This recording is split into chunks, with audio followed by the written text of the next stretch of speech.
First coat, black.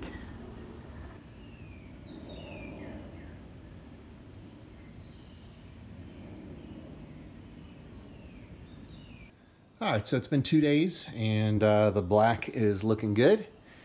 I'll flip it over here for you. And it is time for the most crucial step of all, and that is the striping.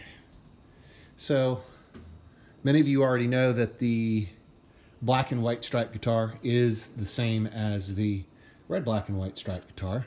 And we're going to go ahead and we're going to do it the same way Eddie did it. We're going to stripe it black and white. Obviously, begs the question, well, how do you know how to stripe it? Well, the answer is pretty obvious. We go to the internet.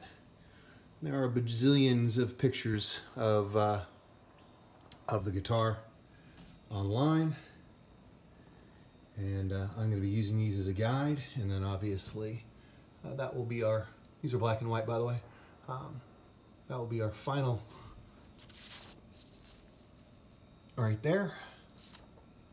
So I'm stalling at this point, so armed with some tape and some images, I'm going to go get an X-Acto blade and I'm going to start this process. Alright, so we're done striping for the white paint. On the flip side, this is the actual guitar right here. So I use this as my guideline.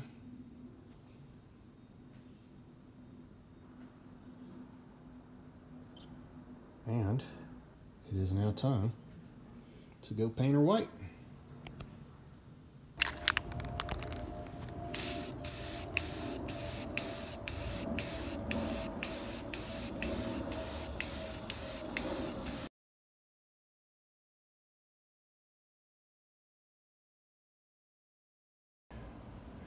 So, first coat's a very light coat, and we'll come back in a little while and hit it again. Alright, it's time for the grand reveal. I should have done this last night, pulling the tape off before the paint completely dried, but I didn't get an opportunity, so I'm going to go ahead and do it first thing this morning. You don't want the paint to completely cure, because if you do, when you pull the tape off, you'll probably pull the paint off too. So here we go. So after the first pull on the back side, looks like we got nice clean lines, so I'm going to go ahead and continue. Make sure to start with the pieces of tape that are on top of the other pieces of tape and pull, try to pull straight up at a 90-degree angle.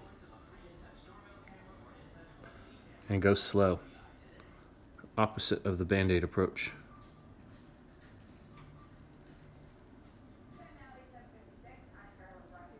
Okay, so with the big reveal, I'm pretty close. I did make one big mistake though. And that is this line right here. I didn't continue it. But I'm not going to worry about it, because in the final, you can't see it anyway. This little picture right here is the only legit shot I have of the real guitar.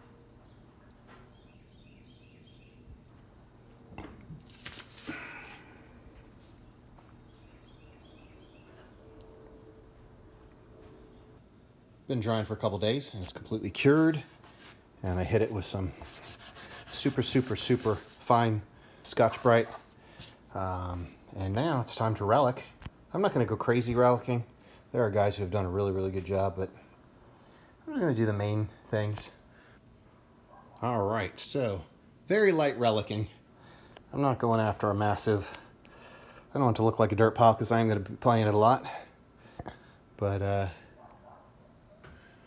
some light relicking in some of the major areas, as I was able to find on the real guitar. And of course it's going to get painted red, so a lot of these areas are going to get reliced a second time, but it's sanded down nice and smooth and clean again. The table's clean, and I'm going to get ready to tape up for the red coat. Okay, so the second round of taping was much more difficult than the first, because once you tape over stuff you can't figure out, or you might not remember whether it's black, whether it's white, whatever. So it's still a crapshoot how this thing is going to turn out. It is definitely not going to be perfect, and I'm okay with that. But here is the front, all taped up and ready for red. And here is the back, all taped up and ready for red. So no clue how this is going to turn out. So that's that. Alright, so there is the first light coat of red.